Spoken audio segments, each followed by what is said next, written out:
Bada bing, bada bam. Welcome to this week's Bacon a Mystery, Bacon a Murder episode. We are back with part 2, the finale of In My Dreams, I Hold a Knife by Ashley Winstead. I'm going to give you the world's briefest recap about this because so much shit has happened, but also at the same time, not a lot has happened.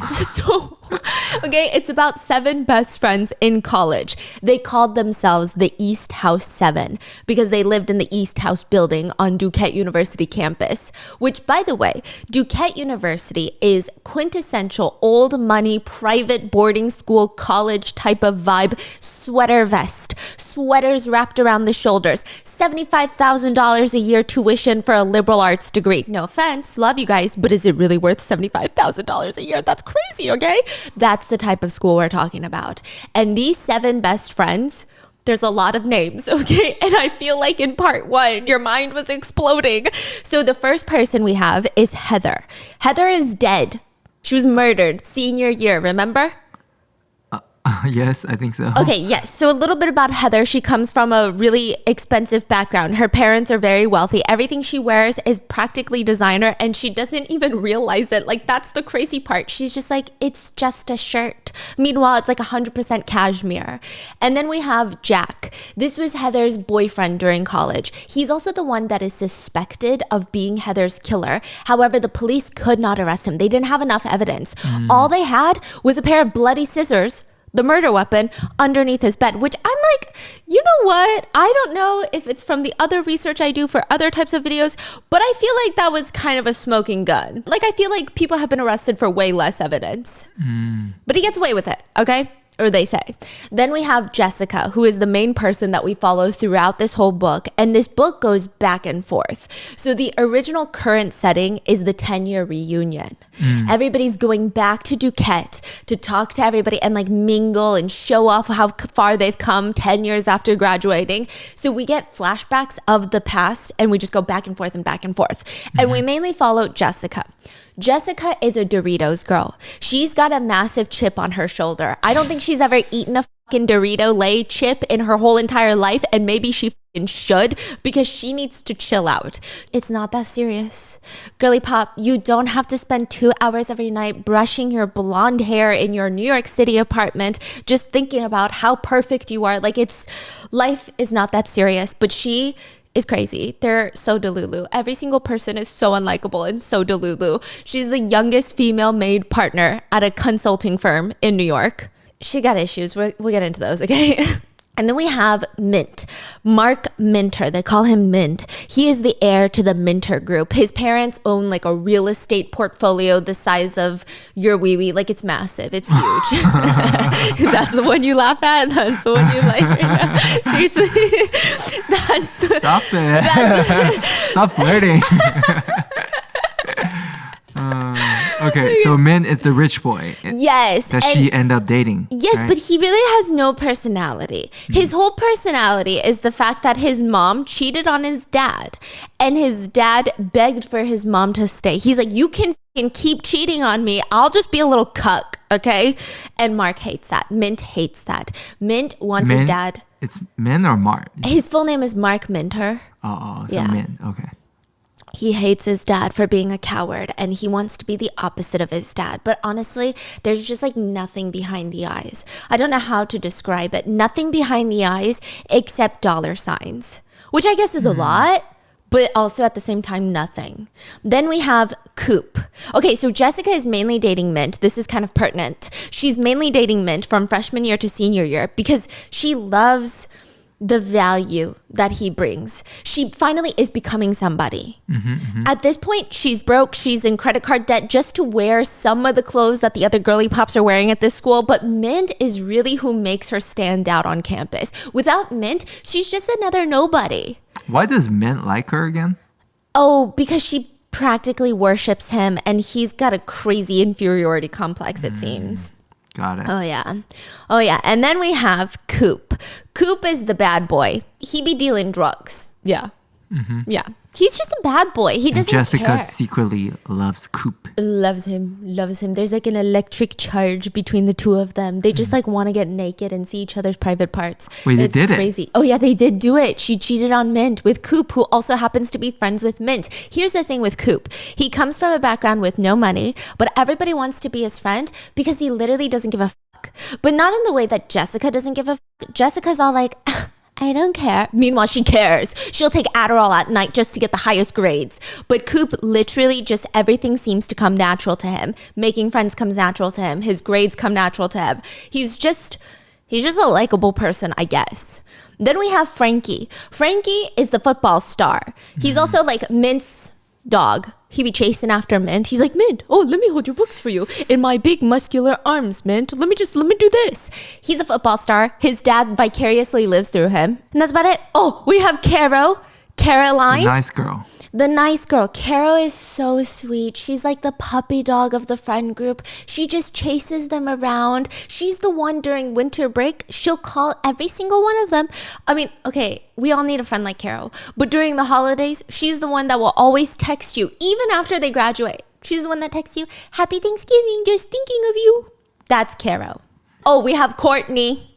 Oh, Courtney is the 8th member of the group, and she is now married to Mint. Okay, so in college, Courtney is Barbie girl. She's skinny, she's blonde, she's hot. Her parents are rich. Everybody wants to date her, and she only has eyes for Mint, and she's so confused why Mint would date a nobody like freaking Jessica Miller. She's a raging. She's literally a caricature of every single person that you would not want to meet in college. That is Courtney. Now, that's 10 years ago. That's back in college. At the reunion, there have been some developments. Obviously, Heather's not going to be there because she's dead. Jack's not going to be there because he's accused of killing her. Now, Mint and Courtney are now married. And we're like, how did they get married? What happened? Why did Mint and Jessica break up? They were dating for 4 years during college. Did he find out about Coop? It doesn't seem like it because Coop is still part of the friend group. Speaking of Coop, he's also not with Jessica. He ends up being engaged to Caro, the nice girl, the nice best friend. And so in part 1, there were a lot of predictions on who killed Heather because it's very clear that Jack did not kill Heather, right? I saw a lot of comments. People said it was either Coop or it was Caro. Because they said, this bitch is too nice. This bitch is a little too sweet. So that makes sense, you know? I guess who? I guess you Coop. guessed Coop. Because it seems like Jessica is almost kind of covering for something. Yeah, and he said that she would really only cover for Coop, it seems. Yeah, because she loves Coop. Yeah. So the book jumps back and forth in timelines, and we're going to be at the reunion 1 second, sophomore year, freshman year, senior year, and we're starting off strong in part 2. We're back in college, senior year. The East House 7, they're about to find out that they're now the East House 6. This is the morning that everybody finds out that Heather is dead. It's the one day that Jessica wanted it to be cloudy or rainy or something so that all the students aren't out on the green grass lawn. And she felt like she could almost sense everybody staring at her walking across the lawn. They're just laughing at her for wearing these oversized, stinky gym clothes. She can feel it. And I'm like, I don't know. I feel like you're thinking a little too deep into it. I feel like nobody gives a fork. She knew that she looked disgusting that day. And last night was just an utter disaster. She wants to get back to her room, her dorm room, as quickly as possible and never think about last night ever again. She can feel a hole opening up inside of her and she just wants to be swallowed into it.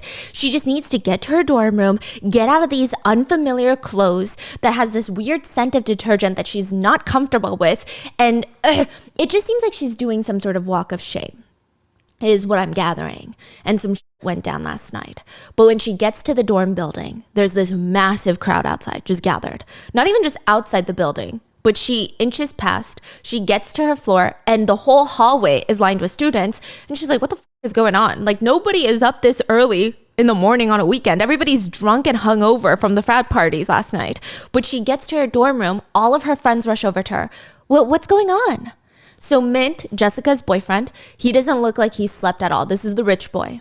His face is all pale. Oh, thank God, Jessica, you're okay. And he slams her into his brick hard chest because you can't just be rich. You have to have an 8-pack. These are the laws of thriller books. Yeah, he's rich and he's hot, but he's also dumb. Now, Coop, Jessica's actual love interest, it seems, he seems disturbed. He's standing there with this red scratch on his face. It looks fresh, like somebody just dug a nail and just scratched it down his cheek. And he's just staring at her. Caro, Jessica's best friend, also / roommate, she turns to her. It's Heather. I came back to our room this morning and the cops won't let me in, but I heard them talking about Heather. They just kept saying her name. So the dorm room is actually shared by the three of them, Jessica, Caro, and Heather. I texted everyone to hurry and come. Why didn't you answer, Jessica? Jessica's panicking. I mean, what the f is she supposed to say? What is she going to say, right? But she doesn't need to respond because right in that moment, Courtney the Barbie, the bitch, Heather's best friend as well, remember? Because they're both part of the #1 sorority, Chi-O, that Jessica didn't make it into because she's always second best or whatever. That's like a chip on her shoulder. Well, she comes in and she's got the soul of a Chucky doll. Like she's got the look of Barbie, but her soul is possessed like Chucky. She's just evil. And she's got her little detective Barbie costume on. Not literally, but basically. And she's grilling everybody. She's the last one to show up. And where were you last night, Caro? What? I stayed over at a friend's place after the sweetheart ball. Who? A Phi Delt frat brother? Coop is rolling his eyes. Does it concern you? Courtney, Caro's an adult. She can do whatever the she wants. And how is this relevant right now? Courtney bites back. Are you dumb? You all know why the it's relevant now. Because why were her roommates gone all last night? And why are there police in the dorm room now? So nobody knew that she died at that point? No. But they know something bad. What is she asking? Oh. Yeah. It's none of your business. She's just like a nosy person, it seems. Okay, like nosy and mean. Now, Jessica knows she's next, so she tries to change the subject. Wait, where's Jack? Someone should call him. He's not answering, and neither is Frankie. No? Is that what you said? Why is Frankie not here? Mint, Jessica's boyfriend, is the one that notices that Jessica just tried to change the subject, and he's suspicious about it. He leans in. I tried calling you. You didn't pick up. Jessica is starting to feel nauseous. I mean, seriously, Jessica, where were you last night? You didn't even show up at the sweetheart ball. I couldn't find you anywhere. I was drunk. Sorry, I passed out early. Coop rolls his eyes. Now's not the time to talk about the sweetheart ball, you guys. So for a brief second, it feels like Mint and Coop, that are close friends, are about to get into a fight when Eric Shelby, this is Heather's little brother, comes barreling down the hallway and he's banging on the dorm room. Let me in, let me in. The crowd outside goes quiet and the door opens. EMTs walk out with a stretcher covered with a white sheet. And it is so clear to every single person that somebody is dead, somebody is under that white sheet, and the only person it could be is Heather. Everybody back up, back up. I said back up right now. Eric is practically throwing himself onto the sheet. Is that Heather? Is that Heather? Tell me it's not Heather. Who are you? The police are like holding him back. I'm Heather's brother. Please don't tell me that's Heather. Please, please, not my Heather. The cops suddenly feel a little bit sad. Please, sir, I'm going to need you to come with me. Eric is already on his knees. He's screaming, no, no, not Heather. And the cops turn to Mint for whatever freaking reason. Help him up when he's ready and bring him to the station. We've already informed his parents. Mint nods, and the cops turn down the hallway. Also, we're going to need to talk to the roommates, Caroline Rodriguez and Jessica Miller. Oh, f***ing God. Jessica steps forward, and she can see everybody eyeing her. She's digging her nails into her palms. She's starting to feel anxious, and she keeps telling herself, reassuring herself, it's okay. It's okay. I just tell the police the truth, and everything's going to be okay, as long as I don't share the full truth. So back at the reunion, Eric, Heather's little brother, is essentially forcing the whole group to come to the basement of the empty Phi Delta fraternity house to reveal that 1, Jack is not Heather's killer, and 2, that this was the last place Heather was seen alive during the sweetheart ball inside of this fraternity house, and 3, someone in this room, whether it's Jessica, Mint, Caro, Coop, and Frankie or Courtney, have something to do with it. Courtney's not having a good time right now, okay? She's pissed. She's not hanging out with her friends. Barbie girl does not get to make an appearance. And she's yelling at Eric. You're literally insane, okay? The evidence points to Jack, and you know that the murder weapon was. And Eric is standing in the basement. His eyes are laser focused. I know about the evidence. You think I don't know? This has been my whole life for the past 10 years. I know about all the evidence. Not even what they just tried to pin on Jack. What? What do you mean tried to pin on Jack? He killed Heather. Everybody fucking knows that. Frankie's red in the face. He's practically screaming. And Eric turns to him. Oh, everybody knows that, Frankie? Everybody knows? And he turns straight to Jessica. Oh, fuck. Do you know that, Jessica? That Jack is the killer? Do you really know that? Is that why you're friends with him after all these years? Every head snaps into Jessica's direction, and Courtney looks disgusted. Are you serious? I mean, Jessica, I knew that you were low. I didn't know you would stoop so low. You're friends with Heather's killer? It's not what you think. Coop looks so betrayed. I don't think that he did it. Okay? I don't think Jack did it. He was our friend, and I just know. Mint's face is blank. You know, that's really low, Jess. Here you are, paying respects to Heather like you haven't been betraying her since the moment that she died. Carol even looks just as hurt. You never said anything all those years. You could have told me. He's innocent, okay? He's innocent. Coop steps closer. And how would you know that? I don't know. Instinct? Frankie rolls his eyes. Oh, fucking great. Instinct over finding bloody murder weapons under somebody's bed. Not that bright, are you, Jessica? Jessica feels like she's been thrown to the wolves. I mean, it's weird. And the only person that can save her is Eric. Eric calms everybody down. Look, Jack could never go to trial for Heather's murder because, well, you guys know only some of the evidence. But there's more that hasn't been made public. A lot more. Eric used to be this little dweeb.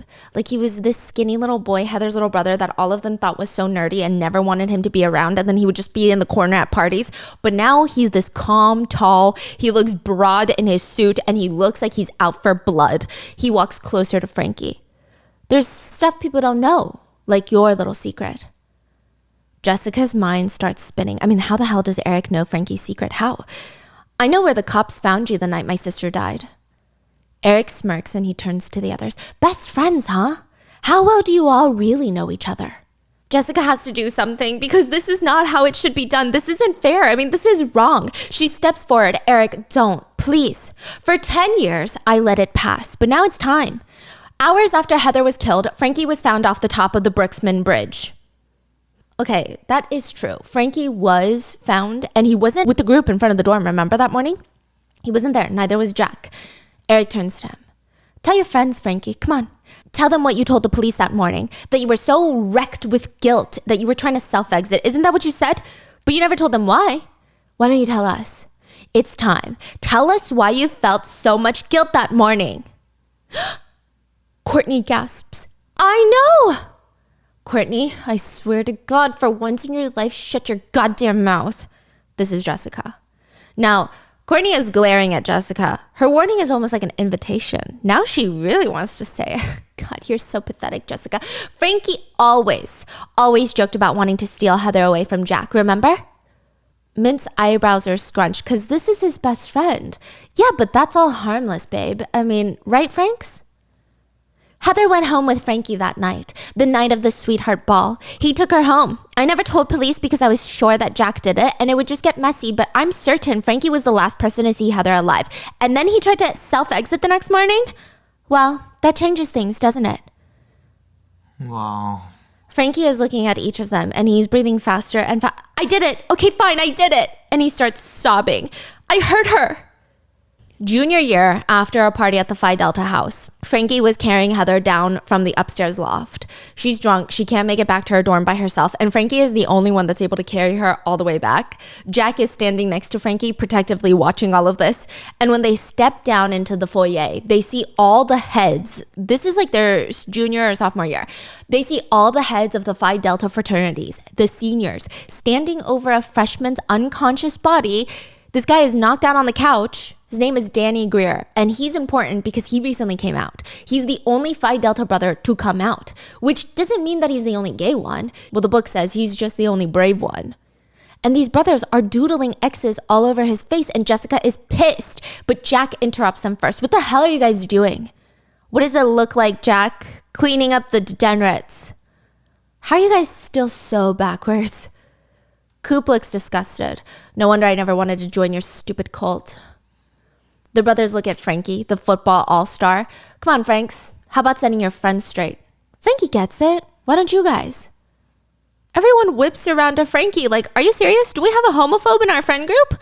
Heather wakes up. She gets down on her own 2 feet at the landing on the stairs and she's like groaning. She's confused what's going on and Frankie looks frozen.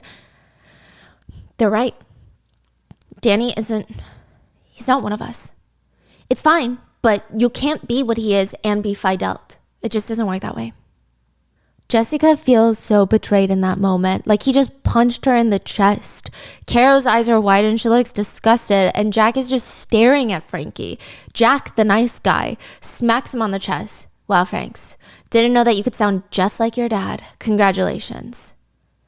The group decide to stay in the fraternity till Danny wakes up to make sure that nothing else is done to him. But as they're helping clean and put things away, Jessica heads down to the basement of the frat house where nobody goes unless there's a party and everybody's drunk. She freezes on the steps though, because as she's about to go put like the paper cups down, she sees Jack holding Frankie's shoulders, leaning in closely, and it feels like a very intimate moment. And Frankie's eyes are bloodshot red, like he's been crying. You don't have to come out, Franks. I'm not pressuring you. Nobody is. But you can't do that. What you said about Danny is wrong, even if it feels like you're saying it to protect yourself. I just didn't know. Besides, it's true, isn't it? Replace Phi Delta with the NFL. I can't have both. I can't be out and be in the NFL one day. And it's everything that I gave up my whole life for, to be an NFL player. I can't have both. My dad would kill me. First of all, Frankie, he'd understand. Have you met my parents? They were practically raised in a religious cult. I get you, but the world is not that evil, okay? Have some faith. What then? You, me? We're going to be one big happy family, football on the weekdays, church on the weekends? Sure, why not? Let's do it. So Jack is dating Heather, but he's cheating on Heather with Frankie. Oh. And Jessica's heart feels pain, but also affection and warmth. And she's about to walk up the stairs to give them space to make sure nobody else comes down when she slips on the step and tumbles all the way down to the floor, and both of them turn to her. Now, back in that same basement 10 years later at the reunion, none of this is making sense. They just learned that Frankie took Heather home after the party. And Jessica is like, wait, but I thought he was gay. I'm so confused. And he's not bi, by the way. Jack is bi. Anyway, long story. He's the last one to have seen her, and he was found on the bridge trying to self-exit, and he just admitted he did it. What the hell is going on? So all hell breaks loose in that basement. Courtney's screaming at Frankie. Coop is shoving him up against the wall. Mint is quiet. Eric is calm, though. Explain, Frankie. I didn't kill her, but I did do something terrible that night. Frankie turns to Eric. I'm sorry. I should have said something sooner. The night of the ball, Heather got really drunk, like blackout drunk. Courtney told me that she needed to go back to her dorms, so I took her there. Everybody stares at Courtney. What? Don't look at me like that. Heather was upset at Jack. She wanted to go home after getting drunk. What? I was supposed to monitor her alcohol intake? Besides, I sent her home with Frankie, one of your stupid 7 or whatever the you guys called yourself. How was I supposed to know not to trust him? You guys all trusted him? Great friend. You could have at least taken her home yourself. Oh, shut up. Jessica, she kept thinking that you were going to show up at the ball, but you never even freaking came. Jessica goes quiet. Because remember, she was MIA that night. Where the f*** was she? Mm-hmm. Eric turns to Frankie. What happened when you took her home? I got her into the dorm room, no problem, but she didn't want to go to bed. She just kept wanting to talk about how Jack had betrayed her, and apparently that night he told her he had been cheating on her. She was devastated. She thought that they were getting married. I didn't really want to talk about it. I mean, what could I have said? Jack is my friend, and she was so drunk, she was fighting to go to bed, and I finally got her in Jess's bed, the closest one to the door, but we kind of wrestled for a second, and she hit her head. I kept wondering since then, what if she had a concussion? What if that's why she wasn't able to fight the murderer when they came in to kill her? Wait, that makes sense because Jessica always wondered why Heather was found in her bed, but Eric is not convinced. You wanted to self-exit because you made her hit her head and you felt responsible? No. There's more. She told me that night that not only did Jack confess that he's cheating, he confessed that he's bi. I felt really guilty. Heather didn't realize that I already knew about Jack being bi because I was the one he was cheating with. Everyone goes silent. Courtney, the ever graceful Barbie, kind of spits out, "You and Jack together?" When she kept talking about him being bisexual, I was just getting so uncomfortable. I just wanted her to go to sleep so I could leave, so I didn't have to hear this conversation anymore. I guess when I tried to tuck her in, I rushed to get out of there, and she ended up hitting her head, and I was so disgusted with myself, and that horrified me. That's not the kind of person that I wanted to be. I just kept thinking over and over that I hurt Heather because I couldn't stand to hear about myself. I was trying to hide. But Jack, he was ready to be himself. And I respected that. I liked who he was. That was before I knew what he did that night. Jessica is so confused. Like, what? Do you actually think he killed Heather? You just said you knew what kind of person he was, that he was going to be himself. He probably changed his mind, okay? He got scared. He didn't want it to get out. Mint's pissed off. He doesn't even care about Heather anymore. He marches straight up to Frankie, gets in his, "All that time, you and Jack were together behind my back. Did you tell your dad? Did you tell your fucking teammates?" "No.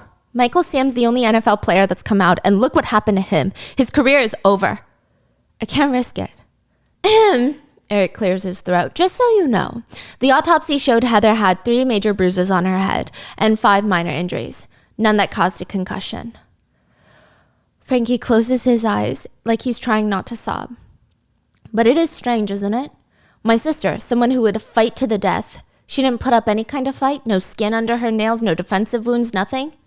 There's a reason, something the public doesn't know. Her toxicology reports were never released. Her system was flooded with the drugs that cops couldn't really identify immediately. Something that dulled her senses almost entirely, almost made her comatose, slowed down her reaction time. What? Jessica and Carol are so confused. If Heather had a drug problem, they would have known she was their roommate. A street drug. Back in the day called Tweak. It was something like that. That was the closest thing that the police could try and explain. Tweak. Oh, shit. Jessica's heart drops, but before she can react, there's glass shattering. That's enough! Courtney threw a beer bottle at the freaking wall. I'm not gonna sit here and listen to Heather's creepy little brother who used to stare at my tits go on and on while he's trying to frame us for murder. What's next, weirdo? Why don't you pull out a fucking Ouija board? You want us to take a lie detector test down here? Why don't you dig her up at this point? I'm gonna go back to the party, okay? You assholes can do whatever the fuck you want. Eric smiles and he starts clapping. A masterful performance, as always, Courtney. At the reunion, all of them are practically running out the Phi Delta house, back to the tent where the party is, and Frankie stops. "I'm not going back in." "What?" "I'm sorry, guys. I wanted to tell you, and I just didn't know when and how, and it's not that I didn't want to. Frankie, we all still love you and support you. Who you love changes nothing." They're all comforting Frankie, but Mint, the one person Frankie keeps looking towards, he won't even look at him. He won't even make eye contact. Even Coop is comforting Frankie. But Frankie says he's got to be up early tomorrow for the reunion parade that he's leading, so it's fine. He leaves to head back to his hotel, and the rest head back to the party. Mint actually leaves Courtney, his hot wife, and joins Jessica at the bar, which kind of surprises her. "Are you sure Courtney's not going to miss you?" She's all riled up. I would say I have about 5 minutes before she knows I'm missing. Besides, I really wanted to talk to you. Jessica almost chokes on her wine. Is that really such a surprise, Jess? This is not good. This whole thing, the two of them right there, right now at this bar, it's like being back in time. She can see smart, kind Mint, the brave leader of the group, is now here with his sole focus on her, and he wants to talk to her. I thought he has no thoughts.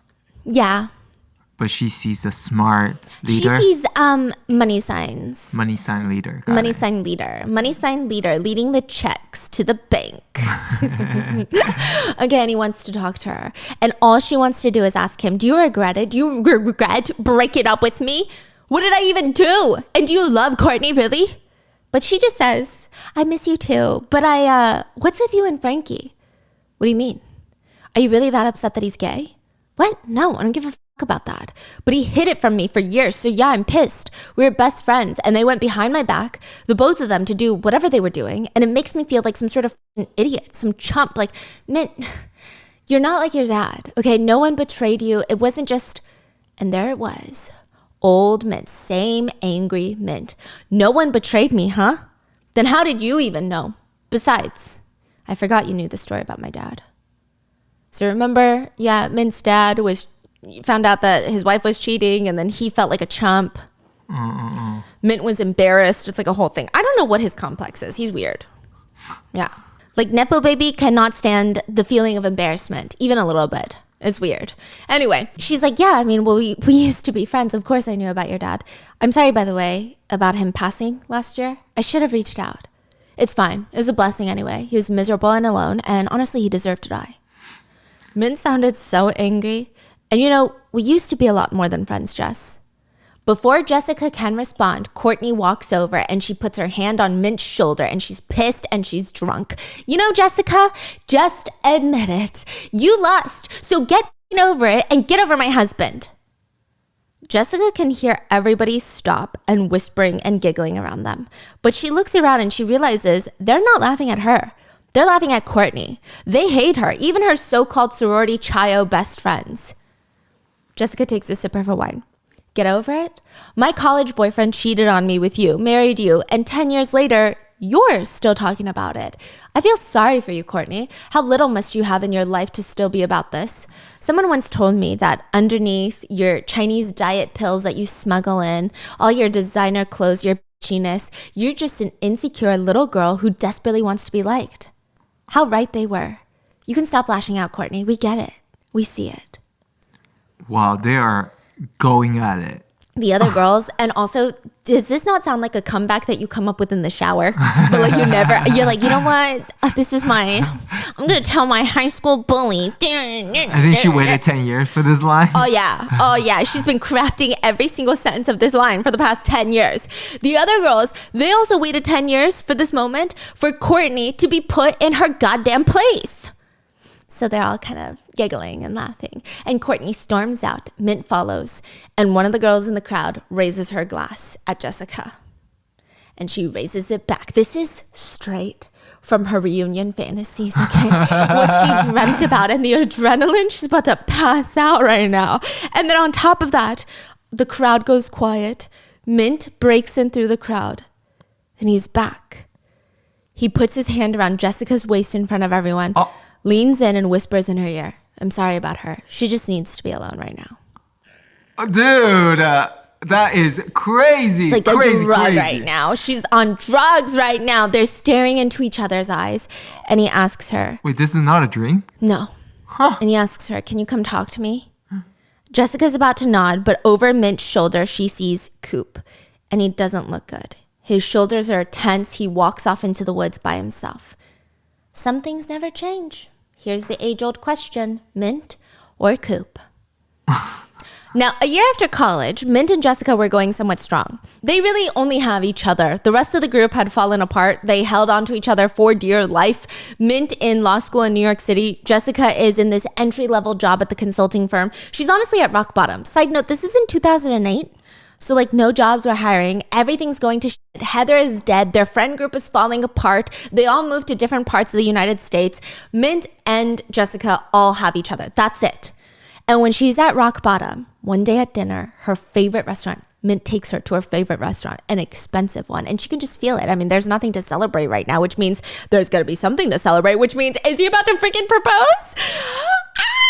The whole time she's looking in his jacket pockets and his blazer pockets looking for it. Where did he hide the ring? Oh my God, where's the ring box? And after the meal, Mint starts talking. He seems nervous.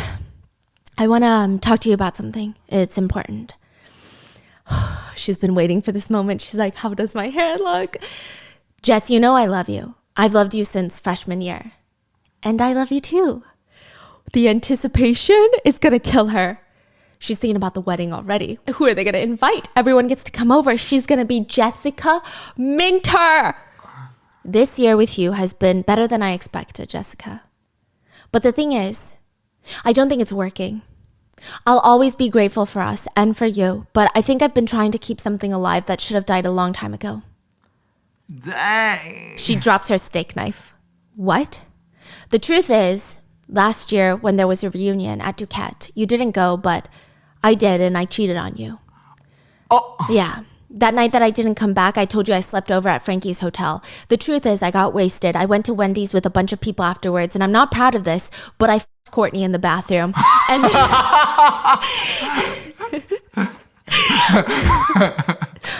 And then we went back to her hotel. I think I've had a crush on her since college and I never acted on it, but I think I want to now. Wait, whoa. She's like, what are you saying? I'm so sorry, Jessica, but I think it's for the best. How does he say that with such a upright, like you know, I'm gonna act on that now. Yeah, I'm gonna go chase my dreams. I'm gonna chase my dreams, yes. And she's like, no, please, don't do this. Don't break up with me. I just said I cheated on you with Courtney. And Jessica, no. She's just thinking about how this relationship was turning her into somebody. I mean, who is she without him? Just another entry-level, low-level, nobody at a consulting firm in New York City. She can't even afford the Upper East Side apartment that they live in right now. I forgive you. It doesn't matter. We can never talk about it again, and we can just act like it never happened. Jessica, you're acting crazy. People are staring. He tries to get her to leave because they're causing a scene, but she won't. Jessica, this is getting pathetic. What are you doing? Get up. Let's go. Now, she does the most horrifying thing ever. She gets on her knees and clasps her hands together, and the whole restaurant gets quiet. And she says, please, I'll do anything. Take me back. And she can just see the horror, the disgust in Mint's eyes because she's just like Mint's dad. Doesn't matter though, because at the reunion, Jessica chooses Coop. Mint looks disgusted. He's like, how the fuck would you choose him over me? But who cares? She needs to find Coop. She follows him into the woods. Into the woods. Coop, into the woods. What? Coop, wait. His eyes are cold, but it doesn't even matter because there's still that magnetic energy between them. What are you doing? She reaches out and she puts her hands on his chest. What are you doing right now? I'm looking for Eric. I need to tell him about the tweak. No, please. Heather having drugs in her system is just a coincidence. You never even sold tweak at school. You stopped dealing senior year. So to summarize this, the truth was very blatant on his face. He had lied. He never stopped selling drugs. And Jessica starts freaking out. Coop, you said you were getting out of the drug dealing business, that you can't sell tweak, that there are just some things that you would never even do. Basically, Coop senior year wants to be with Jessica. They had been having a secret affair for like a year now, since junior year. Jessica has been cheating on Mint. Coop wants her to leave him and be with him. And he can explain it all to Mint. He's going to take the fall for it and he'll make it all work. But Jessica doesn't want to be with a drug dealer. And so he tells her he's going to quit for her. But the people that are dealing drugs with him, the suppliers, they break into his apartment while Jessica is there, quite literally hold her hostage, knife to her throat till he admits, till he confesses, till he agrees to keep dealing for them. To deal tweak now, a really hard drug. So I'm assuming that he really only sold like the devil's lettuce, but now they're like, you're going to sell probably fentanyl. Like that's what I imagine tweak is. I don't know, okay? They want that rich kid college money. But Coop says no, and they break his arm in front of Jessica. And she thought after that they were gone and he gave up dealing, but apparently not. And he brings that moment up again. Remember Thanksgiving at my place? I told them no. They broke my arm and they said that they would come after everybody that I love. Yeah, what? Jess, they came back after break on campus. I never told you. You were pushing me away already. You were terrified. I panicked and I tried to run into Bishop Hall where I ran to you. I didn't know where else to go. They were coming after me. I didn't think that they would follow me into the dorm rooms, but they did, and I led them straight to your dorm room. I used your passcode to get inside, and I slammed the door on them, but they kept banging. They said they were going to kill everybody that I love, starting with you. I led them straight to you. Don't you see that? I told them after that I would do whatever. I would sell tweak, whatever they wanted. I was supposed to start selling that night of the sweetheart ball. That's why I didn't come meet you that night. Oh my God. I chickened out. They were looking for me and I was scared and I couldn't meet you. What I'm trying to say is they threatened to kill you. I led them to your room. Heather was in that room and there was something like tweak in her system. What if they did it? You saw what they're capable of. What if they broke into the room looking for you, but they found Heather instead? And Heather was sleeping on her bed. No, the cops said nobody ever broke in. What if they just knocked? It's Bishop Hall. Why wouldn't a college kid just open the door for someone? Why would they kill someone to teach you a lesson? Do you know what kind of trouble that would bring their business? They're scary, but they're smart. They're not dumb. But it makes sense. You can't say it doesn't make sense. I could have helped find the real killers back then. I just have been sitting on this information. I didn't know there was tweak in our system. Please, you cannot tell Eric about this. He's looking for a villain right now. He's not going to listen to the truth. He's going to crucify you. I'm sorry. Jessica, I'm sorry. I'm telling Eric. It's the right thing to do. And right afterwards, I'm turning myself into the police. I'm not letting you. Does Caro know? I told her about everything. Well, everything but you. She doesn't want me to go to the cops or to Eric either. Yeah, because it's insane. Let me guess. You want me to walk back with you to the tent and you want everything to go back to normal so you can walk back into the party, parade yourself around everyone, show off how successful and how hot you've turned out. You want Mint to follow you around like some lovesick puppy and pretend like we're not all just f***ed up, huh? No, you're wrong. I hate how things used to be. I hate it so much. I want to scream, okay? It wasn't normal back then and it's not normal now. Then scream, Jessica. Scream. For once in your life, be f***ing honest with yourself. And Jessica throws herself onto Coop and they're just drowning each other in their saliva. Okay, someone call the lifeguard because they're drowning, starving. They're just eating each other up. And then they hear a voice. I have to admit, I didn't see this turn of events. They throw each other off of themselves and Eric is staring at them. It's not, Coop doesn't care. I have something to tell you, Eric. Caro and the group come running out as well, and Caro's screaming, no, Coop, please. And it's clear that she's been crying, and she doesn't know that they made out, but she knows what Coop is trying to do to Eric. Mitt and Courtney are following behind. Someone explain what the hell is going on and why Caro made us run out of the party again to come meet with this guy, Eric. Coop lets it all spill out. He tells Eric and the kids everything, the dealing, the drugs, the arm breaking, the threats, leading them back to the room, what he's done, and it gets quiet. Courtney breaks the silence. So it was you all along? Caro, the nice girl, suddenly feels a spark of hatred. Shut the fuck up, Courtney. He's a bigger liar than Frankie. She whirls around. I have been nothing but kind to you since college, despite everything that you have done. Eric breaks up the fight. Nobody broke into the dorm room, and it wasn't tweak in Heather's system. What? The police said that it was something like tweak. And they believe whoever did this knew the code to the dorm room. That leaves all of you. Wait, what was in her system then? It took a long time for them to figure it out, but it was a weight loss drug that's illegal in the United States because it's basically the compound of speed. They said that it was likely imported from China. There was no transaction record and nobody knew where you could buy something like that, and the police were at a dead end. No more suspects. Everybody spins to Courtney. You did this. Caro jumps and tackles her to the ground. Mint pulls her off his wife. Jesus, Caro, please. She's fucking guilty. Courtney at first looks sad and she's staring around, scared, and then she turns to Jessica with this murderous look. Fine, I drugged Heather. So what? Are you happy now? We get taken back to the night of Heather's death at the Sweetheart Ball, but from Courtney's perspective. She found out that she had won. Okay, you know what? Let me not go there yet. But the first thing that she finds out is that Heather is a wreck. She finds her at the Sweetheart Ball. Mascara is streaming down her face, and Courtney has to remind her to clean it up. You don't look good right now. Nobody should see you like this. It's gross, okay? And isn't that what best friends are for? Letting you know when you look ugly. So Heather could care less, though. She's caught up in the fact that Jack just dumped her that night and just admitted that he was cheating on her. And she's like, Jesus, who cares? He's a freaking nobody too. Heather wipes her tears. Courtney tries her best to comfort her. And she just asks, where's Jess? I need to talk to Jess. Heather? Jess? I'm your best friend. You don't need to talk to Jess.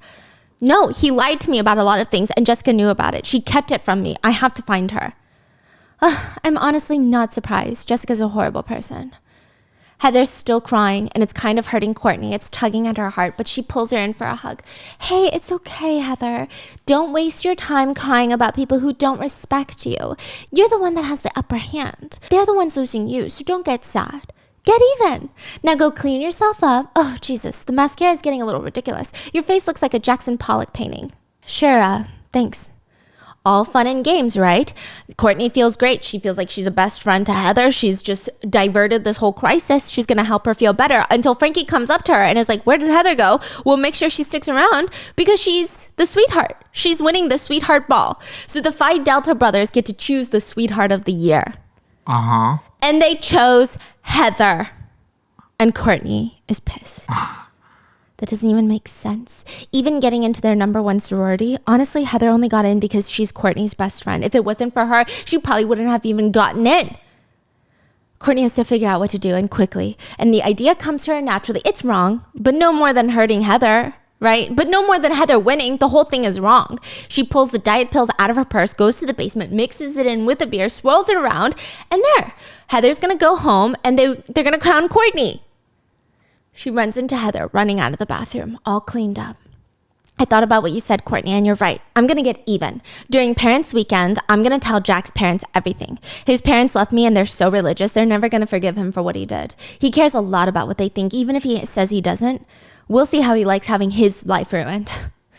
I need a drink, Jesus Christ. Courtney's eyebrows scrunch. I mean, it doesn't matter what Jack did. Getting his parents involved is so low. Jack's parents are crazy. That's not... I mean, he's never had a good relationship with them, and everyone in the friend group knows that. Courtney is thinking about that? Yeah, but she uses that as an excuse to thrust the beer at Heather without guilt. Here, I got you this. Bottoms up. Oh, thank God. Heather takes it and chugs it. Courtney tells this whole thing to the group in the woods, and Kara is trying to pounce on her again, but Mitt and Coop are holding her back. You drugged your best friend so you could be queen of a f***ing frat party? Low-key, Jessica can relate. Okay, her dying need to be number one. She's miserable. Jessica can relate to that. Jessica can see herself inside of Courtney, and it's scary. Mint is whispering, I know you're pissed. Okay, but keep your voice down. Everyone, the whole reunion is going to hear us. Who cares? Let them hear and have one of them call the freaking cops. Jail is where you belong, Courtney. You're the reason that Heather can't defend herself that night. You might as well have stabbed her, okay? You basically tied her hands behind her back. And the fact that you were willing to let Frankie take the fall for it, for Coop to take the fall for it, how can you live with yourself? I just wanted to make her fall asleep. How was I supposed to know that someone was going to meet? I mean, after she died, I was broken, okay? I was disgusted with myself. I couldn't eat for a week, and I thought, well, she would have been killed anyway. Someone clearly wanted her dead anyway. It was just a coincidence what I did that night. Besides, I should have won in the first place, and none of this would have happened. Jessica closes her eyes, trying to forget her hands covered in blood that night, and she's going to throw up. Courtney falls to the ground, almost fetal, shaking. Eric reaches over to her, grabs her purse, and rips out a bottle of pills. You're still taking them? Jesus, Courtney. Lucky for me, now I have evidence. Eric takes the pills and reaches into his pocket. He's going to pocket them. Mint stands up. Courtney is no longer saying another word, and we're going to be getting an attorney. I don't care about a freaking attorney. Just give me my pills back. Jessica walks over and grabs the bottle from Eric, twists it open, gives him one pill, and hands the rest to Courtney. Because she grew up with a dad with a pill addiction. What the hell are you doing, Jessica? You can have your evidence, Eric, but she's clearly addicted. Mint stands up. I'm going to need everyone to sign an NDA. Are you fucking kidding me? We're not signing an NDA. Not about her drugging Heather. Just about the diet pills. She's a fitness influencer after all. It would ruin her career. Oh. Coop is so disgusted. Get a grip. Your wife is on the ground shaking in a fetal position. I think her career is the least of hers and your worries. Eric walks up to her. For the record, Courtney, I wasn't staring at your boobs in college. I was staring at your rib cage. You're a walking skeleton. I was surprised how nobody helped you, not even Heather. She would brush it off every time I asked. I always had a feeling the drugs in Heather's system were yours. But something's not sitting right. Courtney runs them through that night again, and she tells them what she told everybody. And she tells them that she told Frankie the same thing, that Heather was going on and on about how she was going to tell Jack's parents during parent weekend next week, and something about that. Wait. If Jack's parents find out next weekend, good chance Frankie's parents are also going to find out. Which means, why would Frankie leave that part out of the story? That Heather was threatening to out Jack to his parents next week. Mm-hmm. Everybody's silent. Kara speaks. He's guilty, isn't he? At best, he lied by omission, but come on, we all remember what his parents were like. Frankie would have done anything to make sure his dad never found out. We can confront him tomorrow at the parade. That way he can't avoid us. Where is he? At the hotel. Oh. Coop is so confused.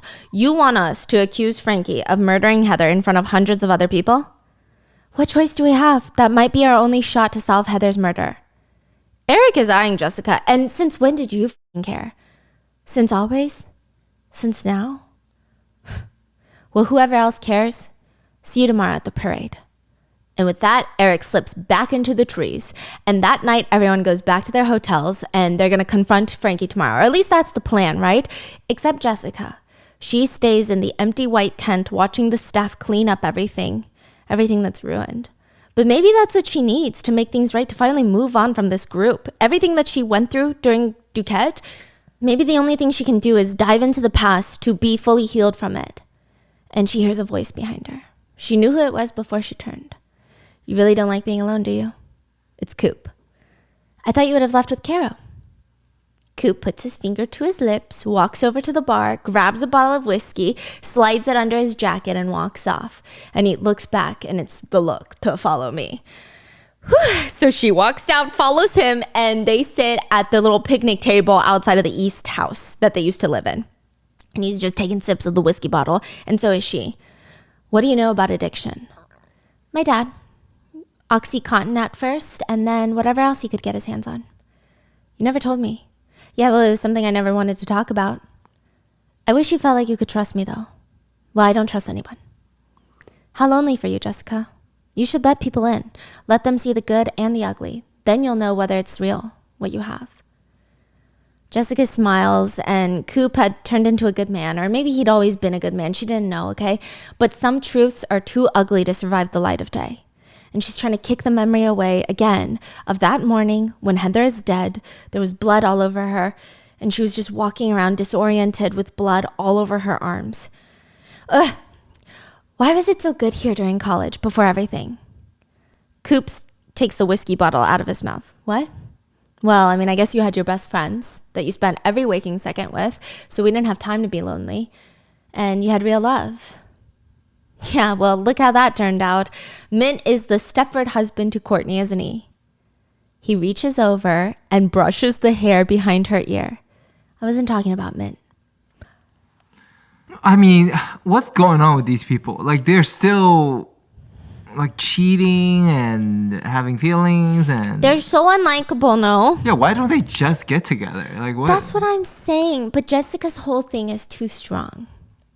She just can't be together with him because he's not established. He just graduated law school. He's like a junior associate or something. I don't know. Bruh. Okay. College graduation is not everything Jessica had hoped for. Her parents are, well, her mom is there. Her dad is dead. Now, Jessica had done this all for her dad, and he couldn't even make it. Not that it would have been better with him. The whole energy is just depressing. Heather's dead. Everybody's dead. Mint's mom is helping fund and donate a giant memorial for Heather, and everybody has put teddy bears and these cheap flowers out for her. Cheap flowers that she would have hated. And they had Eric grab her diploma for her. It's just, the whole thing is painful. The 2008 economic crash is happening. None of these kids are getting jobs after graduating. It's just rough. Even Mint's parents aren't doing well. Every time she would ask about how the real estate market is doing because it's the '08 crash and they're a real estate portfolio people, he would just walk away. He would come back apologetic, but he wouldn't open up. I mean, at least his family's as f***ed up as hers. And that's when Mint asks Jessica that maybe you don't want to go back home after college. Maybe you come to New York City with me. And do what? Nobody's hiring. Whatever you want. We get an apartment on the Upper East Side together. I go to Columbia Law. You maybe find a job in consulting. I'm sure there's still a few places hiring right now. I could make a few calls. The way Mint is saying it, though, it's almost like he's forcing himself to say it. Yeah, well, it wasn't the plan. Right. The fellowship you wanted so badly. The one you got rejected from. Even though you went above and beyond to get it. She had applied for a fellowship after graduating. Like, she didn't want to get into the workforce. But the way that he's saying it is weird. He sounds pissed. What? I'm sorry, babe. I'm just really stressed about having my parents here. It's okay. And, yeah, I'll think about New York. Yeah, okay. I'm just going to take one last walk around campus. Jessica watches him walk off after the graduation, and he looks pissed. Now, behind her, she hears a voice. Jess. She whips around, and it's Coop, okay? His words are slurred. I have to go, Coop. I have to go check up on my mom. Stop running from me. Why won't you talk to me? Ever since you showed up at my door that night, you've refused to. Coop, I told you, I'm with Mint. I have to do that. I need to do the right thing. I need to be a good person. If you walk away right now, Jessica, we will never see each other again. You're drunk. My heart is broken. Of course I'm drunk. You were right, Coop. Okay, I'm not a good person, but I want to be. Coop walks over to her and he basically kneels on the grass and holds her hands. I don't care if you're good or bad. And he's like, I love you, Jessica, and you love me. Just say it. Coop, listen to me right now. And Jessica can feel her heart ripping out, trying to go to Coop, the only person in the world that she can feel this way for, but not here and not right now. Coop, please get up. Just tell me one time you love me. Jessica wants to kiss him and just make it all go away, but she needs to make the right choice for her future, especially in the middle of a recession, okay? And Mint is the right choice, the right family, the right name, the right person to make Jessica valuable and somebody important. So she lies. I love Mint. Coop looks like she physically slapped him across the face, and he gets up and his face is raw. No, you don't. Come with me to law school. Marry me. You can paint. You can be an artist. I know you don't want to go into consulting. Whatever you love, I swear I will make you happy. And she's like, this is crazy. Like, give up everything I worked for? Choose to be happy, Jessica, please. Jessica thinks happiness is a luxury that she can never afford. She can't do this, okay? She can't do this right now. She needs Mint. She needs that life. Yeah, look where it got you, okay? You got dumped at your favorite restaurant, girl. Also, the fact that he dumped her at her favorite restaurant a year later is crazy. It's crazy. Like, why do you have to ruin the relationship and my favorite restaurant? That's just vile. That is premeditated. Yeah, that's true. Why would you do that? Back at the reunion, Jessica jerks awake in the dark hotel room. There's a knock at her hotel room door. And she stumbles to the door and she looks through the peephole. There's Caro dressed in her PJs. She's going to slap her in the face, tell her she's the worst friend ever. She can feel it. She opens the door. Caro's eyes are red. She squeezes past Jessica. Wait, Caro! The mattress squeaks inside, and Caro is sitting on the mattress. But it's just Caro. Coop must have slipped back to his hotel room a few hours back. Oh, thank God. I have to tell you something really bad, Jessica. Something really, really bad. Okay, what's going on? I did something horrible. Caro, you're not capable of doing something horrible. It's okay. What's going on? Frankie used steroids in high school. What? There's no way. He would never risk his career like that. Jack used to help him. He would pee in a cup for him. Senior year, Heather found out what Jack was doing, and you remember what she was like. She always wanted everything to be black and white. Everybody always had to do the right thing, which was easy for her to say. Frankie begged her to keep it quiet, but she told him quit or else she's going to tell the coach. She was so mad at Jack, I will never forget the look on her face. Jessica's listening, but the words, I'll never forget the look on her face, just something about it was weird. And she starts feeling this gut feeling, this chill go down her spine. Wait, Caro, how did you find out? Caro looks up at Jessica, her dark eyes through her glossy hair. Sometimes I used to watch you guys when you didn't know I was there. Say what? You're a stalker? Spy cam? Yeah, so senior year, from Caro's perspective, she's got issues of her own. Caro knew the hierarchy of the friend group. Mint is at the top. Heather and Jack are loved by everybody on campus, not just their friend group. Frankie's not as high, but he has his football career behind him. Jessica's right smack dab in the middle, mainly because she's dating Mint. Coop, well, he might be higher, but he doesn't care about hierarchies. And the last is Caro, always Caro. She always felt like the odd one out in the group. And sometimes she would just get left out. She's the one that people are like, wait, are we missing somebody? And it's always Caro.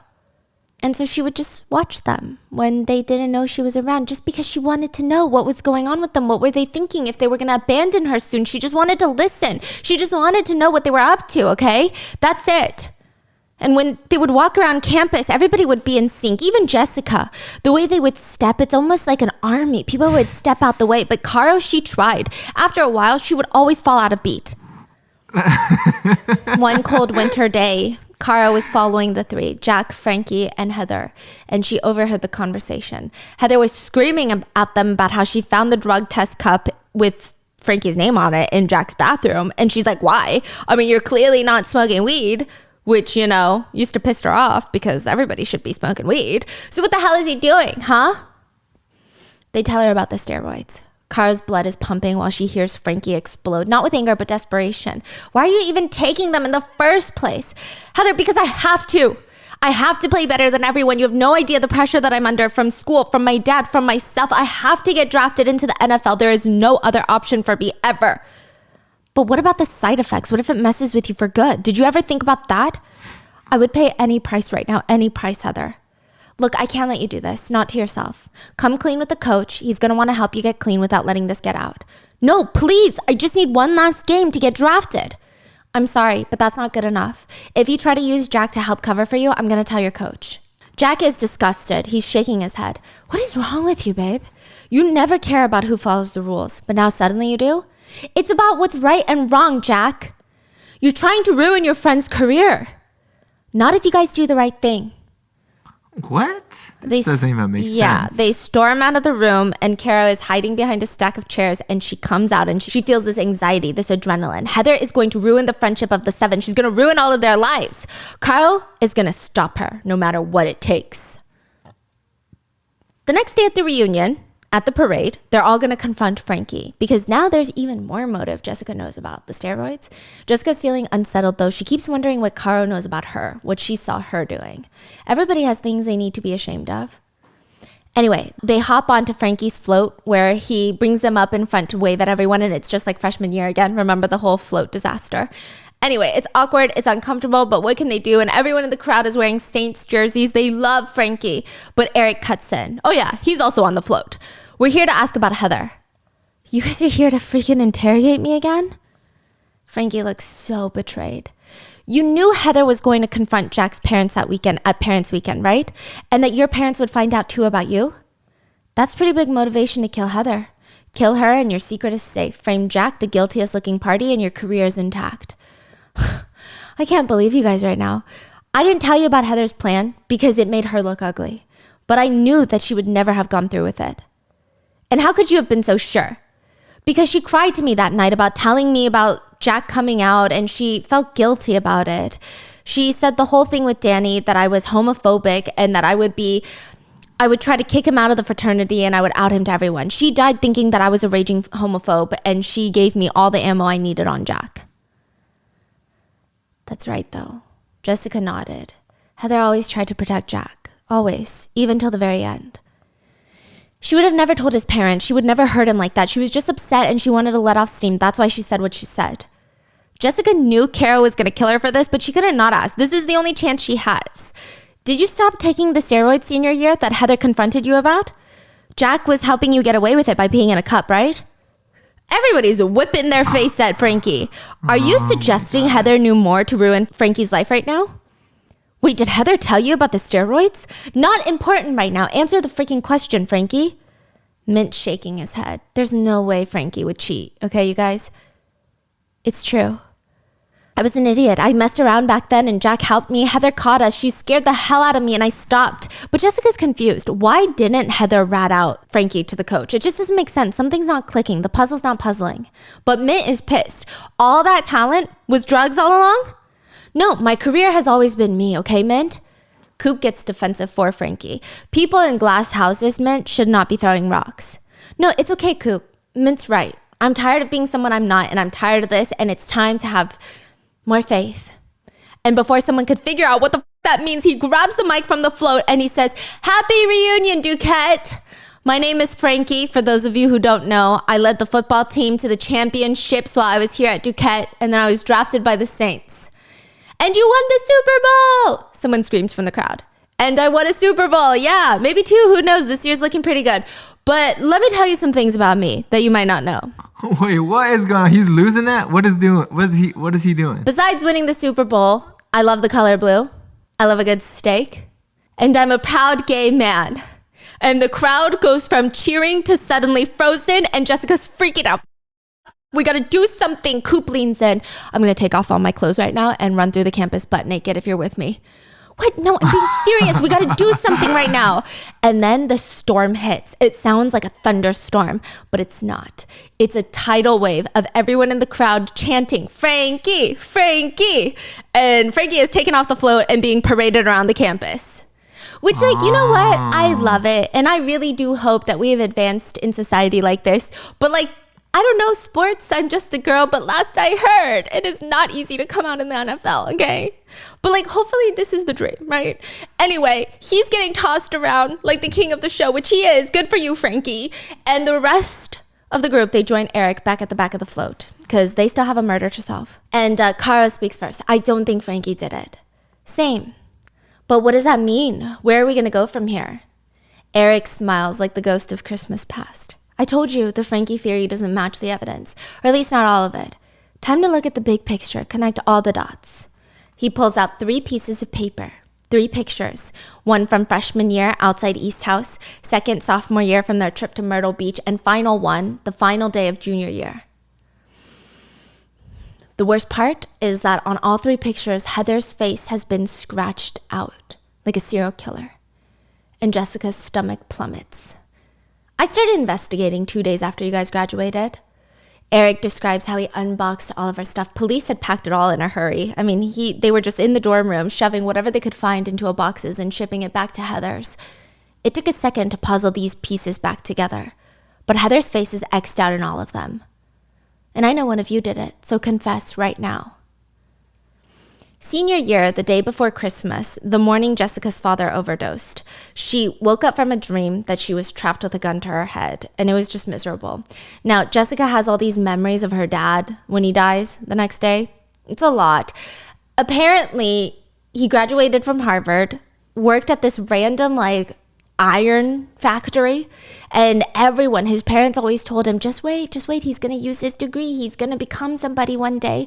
But he was so addicted to pills, he never became somebody. He even threw himself at his boss and said that he belongs on top, literally on top of her, but also on top of all these peasants that he works with, because he's not one of them, he's better than them.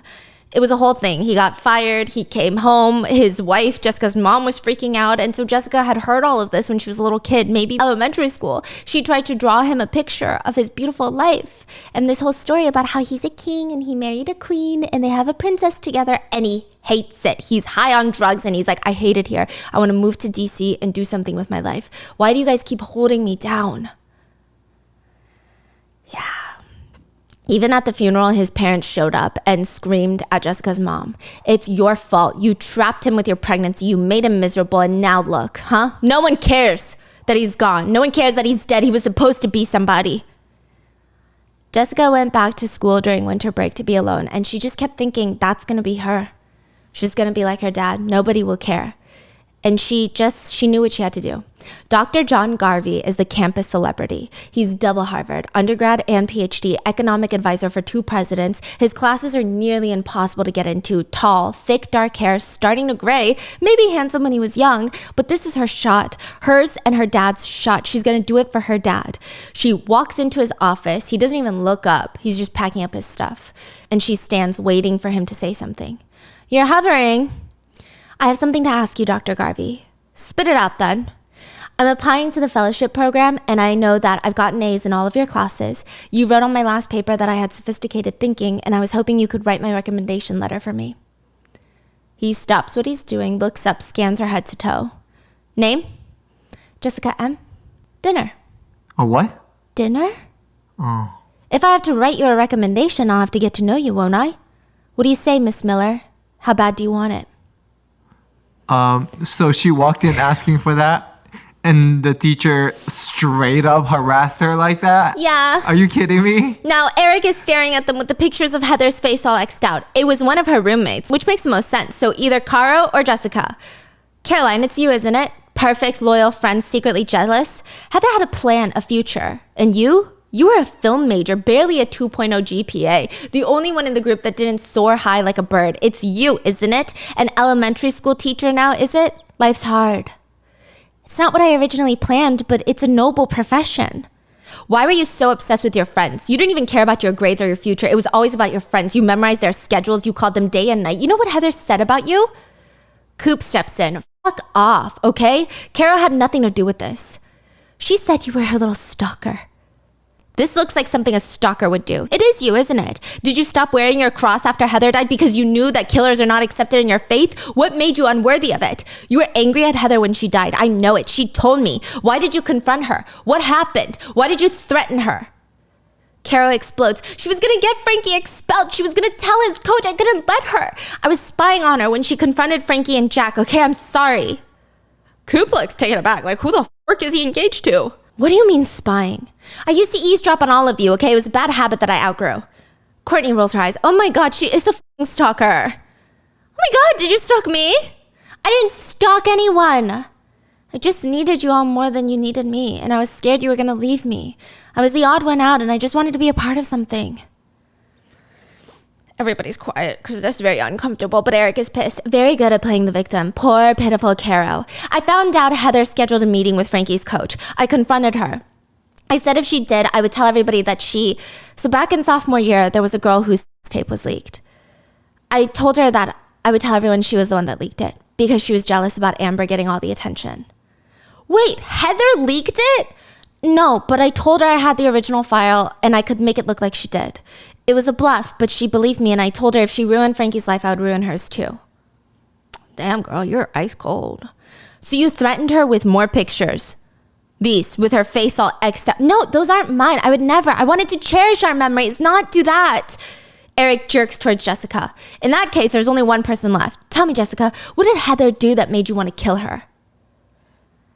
Friday night dinner at a crowded steakhouse in the same town with a professor is not a good look. He also insisted that she call him John, and the whole thing was starting to feel... He never asked her a single question about her work, what she's into, about her fellowship. He just kept talking about himself. It felt dangerous. Jessica was trying to find a safe space in her mind, just pretend like she was with Coop somewhere else, and at the end of the dinner, he asks her to come to his place. Oh, I really have to go home. Don't you want your letter? It's sitting at my place on my desk. Come back with me, have a drink, and you can have it. I could just grab it Monday. I'm out of town. I'll be back after the fellowship deadline. Jessica felt herself watch her out of body. She watched herself walk down the hallway of his beautifully appointed house, the Harvard diplomas hanging on the wall of his office. She saw herself take a sip of wine. Take a sip of wine, get the letter, that's it. She took a sip, and then she watched as he led her down the bedroom, and she didn't run, even though she wanted to. Instead, after that, she walked home with her letter, and there was nothing left inside of her. Everyone is staring at Jessica because this is not how it was supposed to go. Mint was supposed to fall for her again. Everyone was supposed to be jealous. You're awfully quiet now, Jessica. I didn't hurt her. I'm not hiding anything. That night, someone used the scissors to cut my sister's face in these photos. That same night, those same scissors stabbed her. A crime of passion, the cops said. This seems pretty passionate. Fine. You don't want to admit to this crime? What about the other crimes? Jessica, do you remember a professor by the name of John Garvey? Jessica wants to throw up. Coop and Mint both go rigid. Kara's confused. The econ professor that went to work for the president after we graduated? The night of Heather's death, someone broke into his house, smashed it up, glass shattered, paintings ripped from the walls, nearly $100,000 worth of damage. Whoever broke into that house wrote rapist in every room of the house. Interesting, isn't it? Coop steps forward. If you don't shut the fuck up, Eric, I'll shut you up myself. This is not yours to talk about. You don't have any right. It is mine to talk about because Professor Garvey was connected to Heather. The recommendation that landed Heather in the fellowship program that she won, he wrote her a letter. Courtney scoffed. Oh my God, the fellowship. Oh, the people she'd be would have been livid. She wasn't even an econ major, and Garvey wrote that one. She wasn't even a student of Dr. Garvey's. She was going on and on about after she won that fellowship, how she didn't even want it in the first place, how she didn't even care for it. Caro turns to Jessica. Wait, did you apply to the fellowship? Oh my God, what did you do? Wait. So it's implied that Heather also applied to the same fellowship that Jessica applied to. Yeah. And Dr. Garvey also wrote Heather a letter. And Heather won. She's not even an econ major, and it's an econ fellowship. And Heather had apparently been yapping about how much she literally didn't give a fuck about this fellowship, and she just applied for shits and giggles. And oh my God, I won! So they're like, Jessica, did you apply? Because that's motive. Like, you might have been so passionately angry because it's a crime of passion. Senior year Valentine's Day, the day the fellowship winner is announced, Heather Shelby is the winner, and Jessica felt like she was outside of reality. I mean, how? The things she did for that recommendation letter, and she didn't even win? And she failed again. She couldn't even help her dad when he was already dead. Everything she had done for this. That night of the sweetheart ball, Heather runs into the room practically bouncing. Jess, I have the craziest news. I won that stupid fellowship thing. Can you believe it? I just found out. I know it's super nerdy. It's kind of right up your alley rather than mine. But I applied because why not? I mean, it's a recession. There's no jobs anyway, so I might as well. How? I am smart, you know, Miss Miller. I didn't even know about it until that professor was like, hey, you should apply. Which one? I don't know, that famous Garvey? I don't know. He said I was gifted and that he would write me a recommendation letter. Jessica's heart sank. She went from angry to compassionate. You went to the dinner? What dinner? With Dr. Garvey? Oh, ew, God no. Why would I ever have dinner with that old fart? He hadn't made her go to the dinner or made her do that in his house. The realization that he wrote her a letter simply because he thought she was good. It's silly, but at least it'll keep me busy for a little bit. You want to come shopping with me for the sweetheart ball? My mom's so proud. She said I could buy whatever I wanted. I'm okay. Heather hugs Jessica and she doesn't notice that she's stiffening up.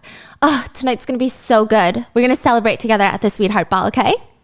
When Heather walks out, Jessica throws her laptop at the wall and it snaps in half. The computer she bought with the credit card she cannot pay back is now broken. Heather hadn't even tried and she won. Jessica was doomed to be second best for the rest of her life, and the pain was burning her alive. So she ripped up those photos, okay? It's stupid, it's pointless, but it was helping her consolidate some of that anger. Her chest was filled with anger, okay? And then she downed a bunch of pills and some whiskey and blacked out. She doesn't remember anything else from that night, except waking up with blood. What? Caro is staring at Jess. Please, what did you do, Jessica? Everyone's staring at her. They want to know. And Coop keeps telling her, we don't need to do this right now. Jessica, don't say another word. Eric is screaming at her, answer me. Did you kill my sister? Jessica doesn't know why, but she jumped off the float and started running. And Eric is screaming, someone get her! Yeah. Senior year, the morning Heather is found dead, Jessica woke up in an art studio with blood all over her arms. She doesn't remember last night. She had downed a bunch of pills, just like her dad, to forget it, and whiskey to wash it all down, and she just needed to hurry up. She goes to the gym, breaks into a random locker, steals the clothes, showers, and changes, and then walks back to the dorm where Heather is found dead. And she's running through the crowd now at the reunion, and Eric is screaming, chasing after her, and she runs to the only place she can think of, which is this huge wooden old bell tower. Like, you know, one of those old clocks you can walk up? This is where she first hooked up with Coop. Yes. Yeah. Which is kind of dumb because the parade ends there. It's like a landmark at the school. So, like, the parade is coming straight to her, but this is the only place she could think of. She grabs a chair from the very top and slams it at the window over and over to finally break it. And her plan is to jump.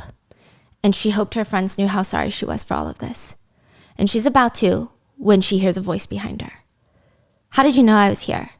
Coop lunges at her and throws her back from the window. Get away from the window. How did you? This was my place when things were bad. You always found me here, Jess. How could you? How could you think about this is the best option? Because I killed her, Coop. I killed her. She waits for him to shove her out the window himself, but he doesn't. Tell me exactly what happened. All I know is I lost to her the fellowship and I hated her. I downed all my Adderall, Courtney's diet pills I found, downed it with whiskey, and I got messed up and I blacked out. I cut up those photos and then I blacked out and there's nothing left until the next morning. I woke up covered in blood and I remember thinking I wanted her dead. That's it? You don't remember anything else that night? Like coming to my apartment? What? You showed up wasted, covered in blood, and you kept saying you wanted to feel safe. I tried to clean you up, but you wouldn't let me. And the letter. What did I say about the letter? He pulls out a Harvard diploma. Dr. Garvey's Harvard diploma. What? You told me what he did to you that night and that you wanted to kill him. You wanted to burn his house down. And I lost it with everything going on. I was under so much pressure from the drug dealers. And you left. I think I scared you away. I had all this rage inside of me afterwards. I went to Dr. Garvey's house and I broke in. And I'm the one that wrote rapist on all of his walls, causing all that damage. Coop, you could have lost everything. You could have gone to jail, lost law school because of that. Yeah, and I don't regret it. At least I scared him enough to leave Duquette. And you stole his diploma? Why? I don't know. I figured maybe you wanted to burn it or something to get closure. I tried looking for you that night, but you wouldn't talk to me, so I buried it under our picnic table at the East House. It's been there ever since. Which, like, bitch, how far deep did you bury that? Because that's crazy. Okay, do you know how far deep we had to dig our hydrangea roots and it almost flew away during a storm? Like, that's a lot. I don't know. And she's all, you knew about my dad and the fellowship and Dr. Garvey, I told you? You knew all of this when you told me you wanted to marry me? You would have married me knowing all of that? I told you, good or bad. Jessica grabs the diploma, rips it up, and lets it fly out the window. Thank you for what you did. 2 break-ins for one night, huh? 2? You don't know what you did that night? The reason you're covered in blood? I broke into Garvey's and you broke into the student affairs office. You were so drunk, you were convinced that you could change the results of the fellowship by scrawling your name over Heather's, crossing it out. What? So we get a flashback and it all comes rushing back to Jessica. She had broken into the student affairs office and it was very childish. She just wanted to change her name. It wasn't gonna work, right? But she breaks in and she reads the letter that Dr. Garvey wrote for Heather. And not only did Heather lie about not caring about the fellowship, Dr. Garvey literally wrote that Heather had hounded him down to get this recommendation letter and that she is laser focused on whatever she sets her mind to. She's the one that chased it, went after it. And then Jessica felt the stomach punch because Heather lied about that and she probably lied about not going to dinner with Dr. Garvey. Oh, so Heather lied. She did want the fellowship really bad and she likely did have to go to dinner with him. Regardless, the letter he wrote for her, it was good. And she reaches into the cabinet and finds the letter that Dr. Garvey wrote for her, and it was short. Honestly, it could have been for anyone. So she goes to check the list of winners. Heather is first, second, and third. Not Jessica. She wasn't even second best. Yeah. So on her way out of the jagged, broken window of the student affairs office, she cut up her arms because she's so drunk, and she just laid on the grass in the woods and sobbed until she woke up. Jessica remembered now. That's where she got the blood. Not from stabbing Heather. She didn't kill her, and the relief made her feel so light. Just you didn't hurt her. You're not a murderer. I have to tell you something. And before she could say anything, Courtney bursts in, murderer! Everyone follows in after her. Coop standing in front of Jessica, kind of guarding her. It's not true. She didn't do it. Caro was the one that led them here. How did you know how to find me, Caro? And she's staring at her fiancé. I used to follow you here sometimes. I knew this was your place. And Mitt is pissed. I think we need some answers. Coop starts. I was the one that broke into Professor Garvey's 10 years ago. And everyone's like, okay, you gotta explain some more. But Coop doesn't want to talk until Jessica does. And she does. Because the night Heather died, I told Coop Dr. Garvey made me sleep with him in exchange for a recommendation letter. I lost, Heather won, and Dr. Garvey wrote her a letter fair and square. Frankie is pissed. I will kill that f***er right now. I'm going to fly to DC and kill him. Mint, he looks pissed for other reasons. His face is bright red. Coop is still talking. When Jess told me I was furious, I broke into his house and I heard him the only way that I could think of. I'm sorry, Caro. I didn't tell you and I don't regret it. After the break-in, with that word written everywhere, Duquette opened an investigation into him, and a TA that was part of Phi Delta frat that was working with Dr. Garvey, they said he had inappropriate relations with at least half a dozen female students. He was asked to leave, but they kept it quiet. I always wondered if Heather was one of those girls. Jessica felt like she was, but she turns to Eric, who's already in so much pain. She wasn't. He didn't touch her. Frankie's confused. A Phi Delta? A frat brother? Why wouldn't they report him sooner? Yeah, well, Phi Delts aren't really known for their upstanding behavior, are they? Interesting, though. There's a connection there that Jessica can't really quite grasp. Why did you go to Coop? I was your boyfriend. If Garvey took advantage of you, why didn't you come to me? Jessica looks at Coop, and this is the only secret left. Cara looks at her, and she looks confused and concerned. Just answer Mint's question, why did you go to Coop? Because I was in love with him, and I still am. Dang! Senior year, Mint's perspective. Mint's mom is freaking out that they're going to lose everything, okay, in the housing crash. What is his life going to be? Nothing? Another humiliation? He's reading articles about Minter Group on the brink of collapse when Trevor walks into the fraternity room. fuck, worst kind of interruption. Trevor's a fraternity brother, but he's like an annoying teacher's pet. He's really annoying. I have something I need to talk to you about, Mint. He shuts the door and Mint raises his eyebrows. Trevor's usually this meek, shy kid, but this time around, he's jumping onto Mint's bed, kicking his feet up on the desk. Very bold. What the f*** do you want to talk about? Your little sweetheart for the sweetheart ball? Jessica? I mean, Jess had been distant recently, a little strange, but Mint was too embarrassed to ask her what's wrong. She stopped hugging him recently. She used to worship him like he was the king. And that's what made him like her in the first place. But now he can't stop thinking about all the girls that want to go with him after the frat party, while Jessica's already in bed. I mean, he's Mark Minter, for crying out loud. Off to Columbia Law School, heir to the Minter Group fortune, or whatever's left of it. Yeah, well, who the f*** else, Mint? Bold. Look, I feel like you owe me for this. I'm taking a big risk with my grades by telling you. Cut to it, Trevor. Say what you came here to say. You know I'm the TA for Dr. Garvey, right? Well, it's an open secret amongst TAs. He's a horn dog. And why do I care? You care because he likes to f*** his students. Oh, disgusting. What would a college girl want with him? Power? He's well connected. Same reason that I suck his dick, but I do it figuratively, of course. Okay, so what? For a smart guy, you're really dense, aren't you, Mint? Dude, your fucking girlfriend is fucking Garvey. That's absurd. Get out. Scout's honor. I saw her have dinner with him at his usual spot where he wines and dines college students before fucking them. When? Last Friday. Mint couldn't reach Jess last Friday. There's no way, though. There's no way she would embarrass him like that. At her core, she's a loyal person. Trevor gets up, pats Mint on the shoulder. Sorry to be the bearer of bad news. Pretty embarrassing.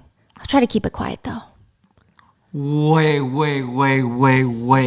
Oh my God, really?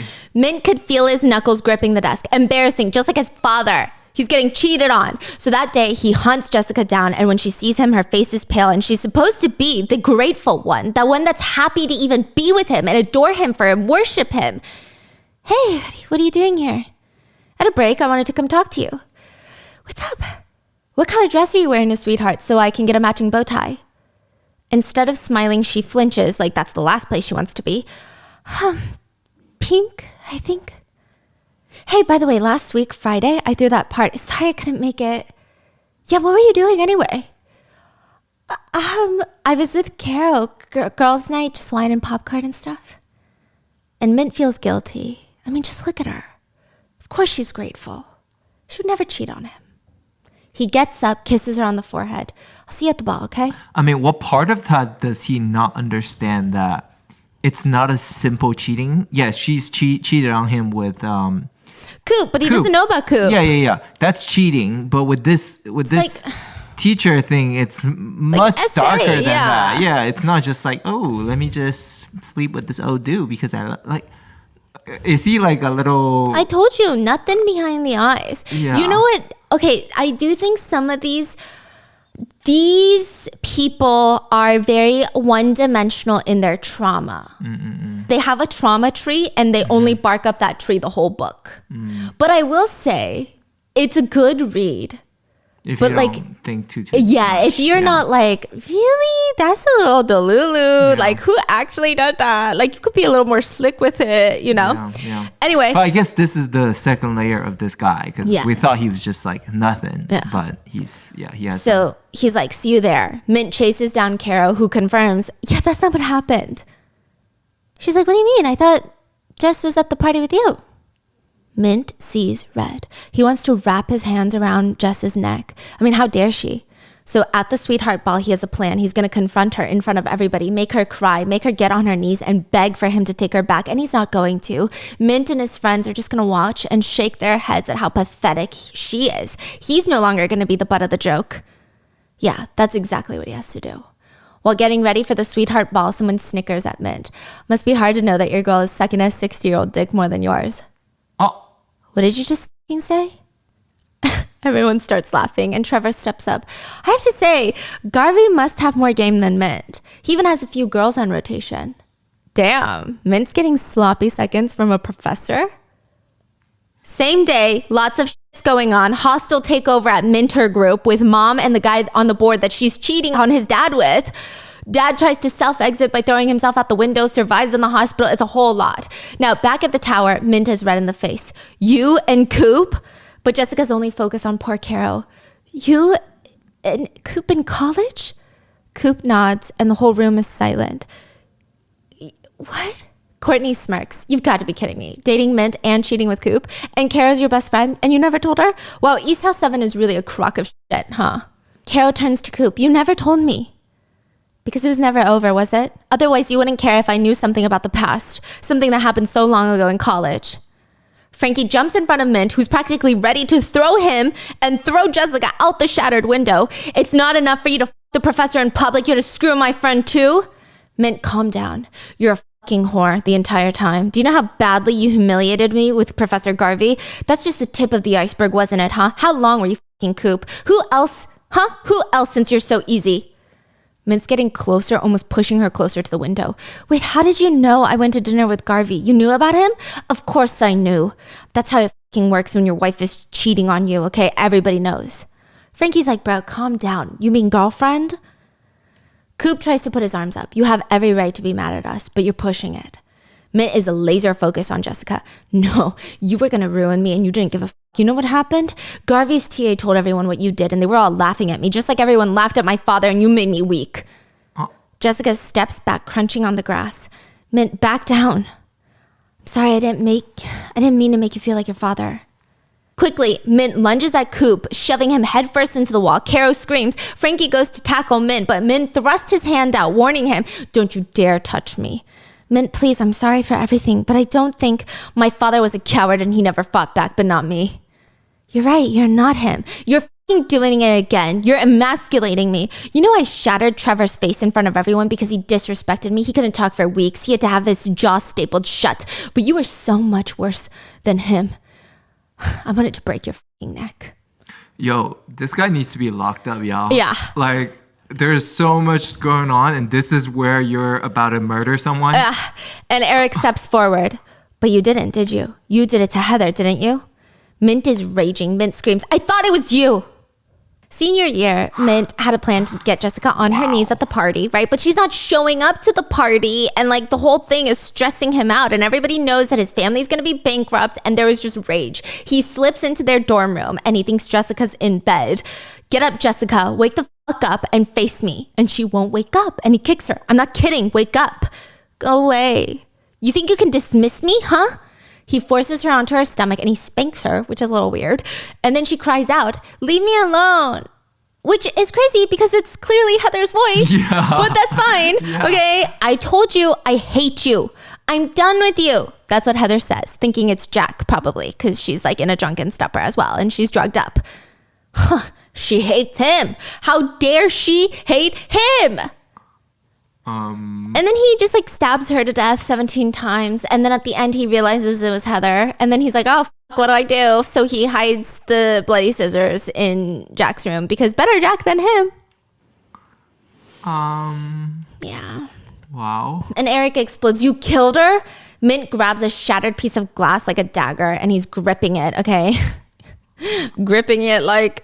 I was going to say gripping it like Jessica was gripping Coop, but you know what? Maybe not the time and place right now, okay? Wait, so he just kind of confessed right there? Yeah. He's like, whatever. He's losing it.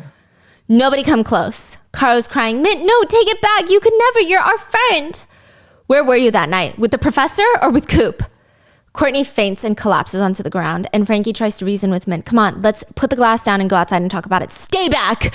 Eric walks up to him. You planted the scissors in Jack's room. You framed your best friend. You threw him to the wolves so you could save your life and be fine. What about all our lives? Then you keep dating the girl you tried to kill for appearances?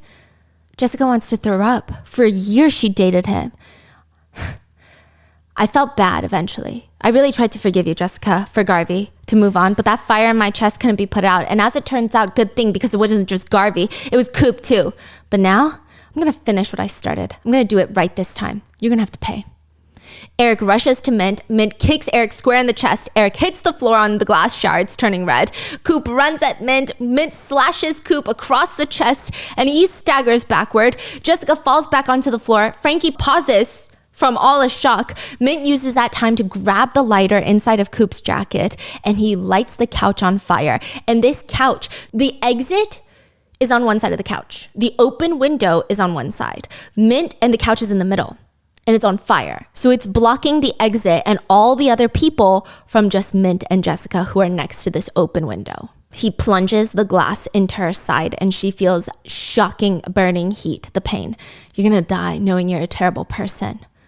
But before he can throw her out the window, Coop and Frankie, shirts and pants smoking, tackle Mint to the ground. Come on, we have to get out of here. This place is gonna burn down. And they have to leave, but Mint suddenly changes his tune and the whole parade is heading towards them. They can hear them. Wait, sorry guys, I don't know what's wrong with me. I need to get help, please. I'm gonna turn myself in, I promise. Please just give me a chance. And they all freeze for a second because they don't know what to do, but Eric tackles Mint and pushes him out the open window.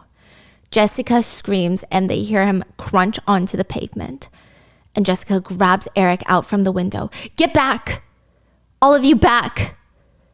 I killed him. I killed Mint today, okay? Do you hear me? I pushed him out the window. He killed Heather because he thought it was me and he tried to finish the job. You heard me. He wanted me dead. If the cops know Mint surrendered and Eric pushed him, Eric's gonna go to prison. I don't care. I knew what I was doing, Jessica. I promised my sister just. It's self-defense. He stabbed me. I pushed him. Promise me right now. Everybody say it. Frankie agrees. Coop whispers. Caro agrees. Everybody agrees. Courtney's passed out because she collapsed, remember? Jessica did something that she would never do. She stood in front of the window and let everybody see her as the killer. One last moment of freedom. And that's when she sees him in the crowd. Jack. Jack was here. Yeah, the cops grab Jessica and someone in the crowd yells murder at her. I mean, 2 days ago, this was not her plan, right? She wakes up in the hospital and all of her friends are in the room, including Jack and Eric. And they all agree that they're never going to speak of this. Jack has been working with Eric all these years, trying to help him find the real killer. There was a point where Jack tried to convince Jessica not to come to the reunion. But he thought last minute maybe it also could have been Jess. And they promised no more. No more of this. Caro says she never wants to see any of them ever again. And she turns to Jessica before leaving the hospital room. You know what the saddest part is? Even now? I think you were the love of my life, Jess. You were always talking about your dreams. And you know what my dream was?